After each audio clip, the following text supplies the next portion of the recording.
This week's episode of Proper English is brought to you by capital letters and the idiom "the boot is on the other foot."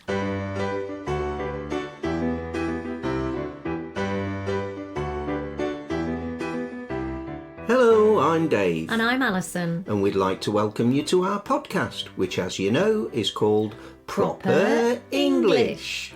If you're learning English and you want to know why members of Parliament are called MPs, if you get stuck deciding which pronouns are capitalised, if you are puzzled by the idea of writing titles, then Proper English is just the thing for you.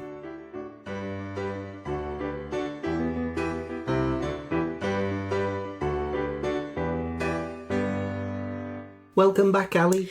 Thanks, Dave. So today's subject is almost entirely about written English. The rules for using capital or uppercase letters are many, and they are different to the usage in other European languages, so we do see them misused. Yeah. You know what? The rules aren't completely clear to some native English speakers. So, if you have any native-speaking friends or acquaintances, it might be interesting to test their knowledge after you've listened to this episode. Firstly, and most straightforwardly, we use a capital letter at the start of every sentence. And, unlike many other language rules in English, there are no exceptions. Are there, Dave? No, it's an easy one. And the pronoun I is always capitalised.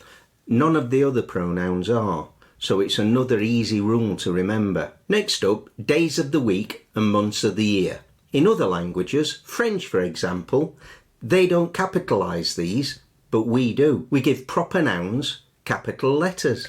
And proper nouns is the grammatical term, isn't it? It's not just our opinion. Yeah.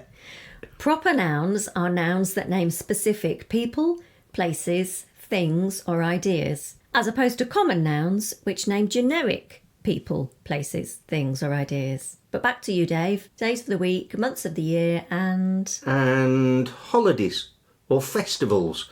Christmas. Capital C. And New Year's Day. Capital N, capital Y, capital D. The seasons. They're common nouns, and so they're not capitalised, unless you enjoy writing poetry, in which case you would use a capital letter if you personify them. Personification. I love this. It's a writing device where you give human characteristics to an object or thing. Confused? Well, there's no need to be, because in most cases you really won't use a capital letter for the seasons. So really don't overthink it.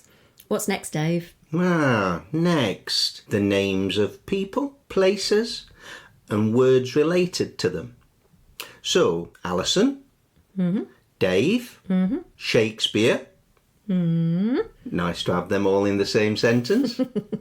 And something related to Shakespeare, that'd be considered Shakespearean. And Shakespearean has a capital S, like Shakespeare. Asia and Asian both get a capital A. This would be different in, say, Portuguese, which I discovered the other day in my class with our friend and teacher Emma. Regarding the places, whether it's the name of the street you live on, or a planet in a galaxy far, far away, it still gets a capital letter. Now what? Now, titles. Could be the title of a book, or a film, or an organisation. In these situations, you'll need to use a capital letter for all the main words, but not for the little connecting ones, such as a, an, the, or, and, all those ones. Okay, so Goldilocks and the Three Bears, capital G for Goldilocks, and capital T for three, and capital B for bears. Exactly. Also, words that come from the names of places. For example, languages, nationalities, adjectives that refer to people or things from maybe a country or a region or a city. They're all capitalised. Okay, so a few Argentinians speak Welsh. They do. Capital A, capital W. And Sheffielders eat a lot of Indian food. Capital S, capital I. We also capitalise nouns and adjectives that come from the names of religions. So, for example, most Muslims fast during Ramadan. Capital M, capital R. Yeah. Titles and names of institutions need capital letters, and a bit like titles for books, only the important words are capitalised. So, Member of Parliament, capital M, capital P. And we use the capital M and capital P for the abbreviation. So we refer to them as MPs. And they work in the Houses of Parliament. Capital H, capital P. And we also refer to the Prime Minister as the PM, capital P, capital M. Because when we use abbreviations, we use capital letters for those main words. Yeah. People are using capital letters less and less in text messages and emails these days, which is okay because that's kind of the evolution of language. You know, it changes. But if you can, you must get them right in formal writing, business letters, that sort of thing. Thanks, Dave. And now it's time for Idiom of the Week. Idiom of the week. The boot is on the other foot, or the shoe's on the other foot. We can say either. We're including this one as it came up in a lesson with lovely Daniela from Sao Paulo in Brazil.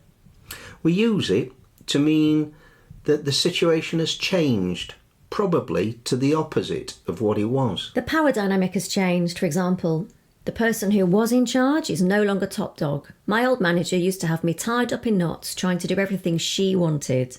But since I got promoted above her, the boot is on the other foot. Originally, in the mid-19th century, capital C for century, the boot is on the other leg is how this idiom first came to prominence.